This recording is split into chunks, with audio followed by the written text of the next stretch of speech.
Bonjour, Lina Singer, je suis plasticienne de l'environnement et du cadre bâti. J'ai monté ma structure en 2013 qui s'appelle Lina Singer Landscapes, LS2, ainsi qu'un tiers-lieu en 2020 qui se nomme l'Artichaut, qui permet de travailler sur de la préfiguration et de la co-construction. Nous avons souhaité répondre aux rencontres internationales de la classe à Marseille pour poursuivre nos recherches sur l'urbanisme transitoire qui ne se substituera jamais à la planification ni au projet urbain, mais qui s'articulera de plus en plus avec eux, les métissera et apportera une valeur ajoutée au bénéfice d'une ville moins normée, moins banale, plus singulière. Concernant l'équipe, nous avons Gonzalo, qui est architecte, et Arthur, paysagiste et dessinateur. Et nous avons également souhaité l'accompagnement de Fred, qui est paysagiste à Rabat, et de Frédéric Desmesures, qui est photographe et qui nous accompagne sur l'ensemble de nos missions. La visite de site m'a permis de trouver l'endroit idéal pour le projet. Un site situé en vis-à-vis de l'école, en vis-à-vis de la ludothèque également, en contre-haut de ces deux entités, un espace en friche de 2600 m² qui me semblait être vraiment l'endroit idéal d'implantation. Notre objectif était de proposer un espace extérieur comme un espace d'apprentissage naturel. Nous avons choisi tout d'abord d'exploiter une situation topographique, puis de travailler l'écovisibilité depuis et vers l'école et la ludothèque. Nos premières actions, un paysage de préfiguration,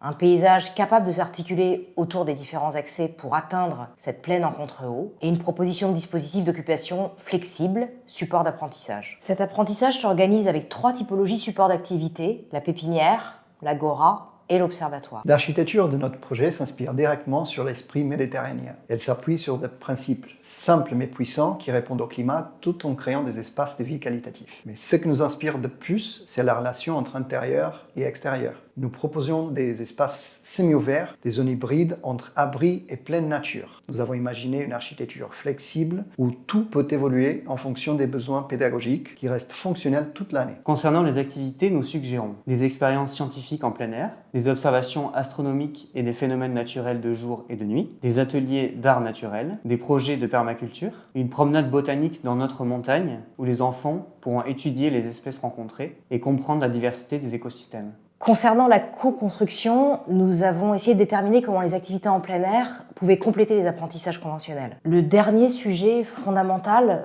que l'on souhaite développer dans l'école dehors et que j'ai maturé en rentrant en fait dans le 6e, qui est le quartier que ma fille occupe actuellement parce qu'elle étudie à Saint-Charles, c'était le concept des invitations. Il me semblait absolument fondamental que les enfants soient en capacité de s'inviter et qu'ils basculent dans différents quartiers pour poursuivre cet apprentissage au contact du coup d'autres enfants situés dans d'autres milieux scolaires. J'ai donc souhaité qu'on mette en place une boîte aux lettres pour co-construire de manière beaucoup plus globale l'ensemble des cours dehors. Ces dispositifs permettent donc de basculer de manière très souple de l'échelle S à l'échelle M jusqu'à l'échelle XXL.